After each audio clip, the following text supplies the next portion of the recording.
You ever meet someone who seems like a joke at first? Loud, foolish, overconfident. That's Natsuki Subaru, a teenager who stumbles into a fantasy world with zero powers, zero preparation, and a desperate need to matter. And for the longest time, he doesn't. Not really. He jokes, he shouts, he simps, he tries so hard to be seen. But underneath that loud, awkward smile is a kid collapsing under the weight of his own insignificance. He thinks love is owed to him for trying. He thinks he's the hero just because he wants to be. And then the world breaks him. He dies, again and again and again. He watches everyone he cares about suffer and perish in front of him, sometimes because of him.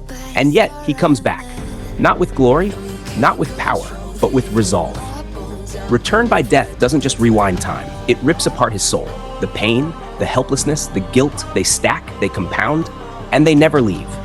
But Subaru doesn't give up. That's the one thing he never learned how to do.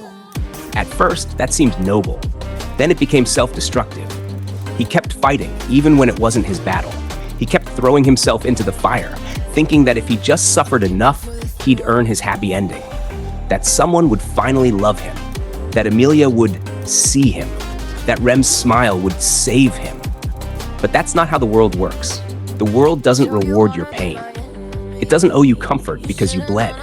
And when Subaru finally faced that truth, when he stood exposed, humiliated, broken, it nearly crushed him. Until Rem. She didn't pity him. She didn't lecture him.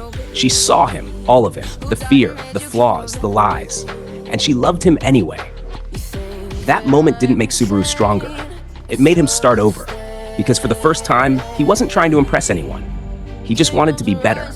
He started listening, reflecting, admitting he was wrong. He began to grow. He didn't stop feeling pain. He didn't stop fearing death. He just chose to carry those burdens differently. And over time, he stopped being the guy who begged to be the hero. He became one. Not because of magic, not because of destiny, but because he kept showing up. Because he learned that saving people isn't about glory, it's about responsibility. He forgave people he had every right to hate. He tried to understand those who hurt him. Even when facing monsters like Todd or dealing with Vincent's brutal ideals, he tried to find a path forward, not through violence, through connection. But that doesn't mean he's soft. Subaru hates the witch cult with every fiber of his being. They took Rem, they broke everything, and yet he didn't let that hatred consume him, even when it nearly did. He's not perfect. He's messy, angry, tired, and sometimes he loses control, lashes out, falls back into his old habits. But then, he fights back against himself. He bites his lip. He scratches his arms. He welcomes pain, not to feel strong, but to remember the cost of every choice he makes. Because forgetting, that's what scares him most.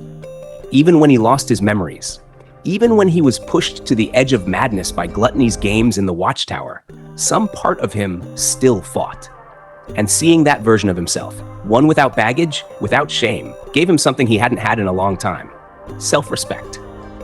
Arc 7 changed everything. The infantilization didn't just physically revert him, it gave him back the boldness he once had as a child, that fearless will to act. And with that came a new kind of charisma, raw, unfiltered leadership.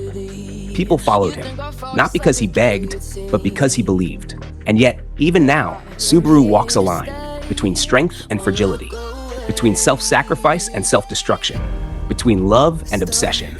But here's the truth no one can deny.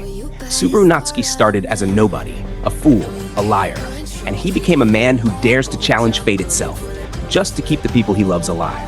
He isn't the hero the world gave a prophecy to. He's the one who earned it.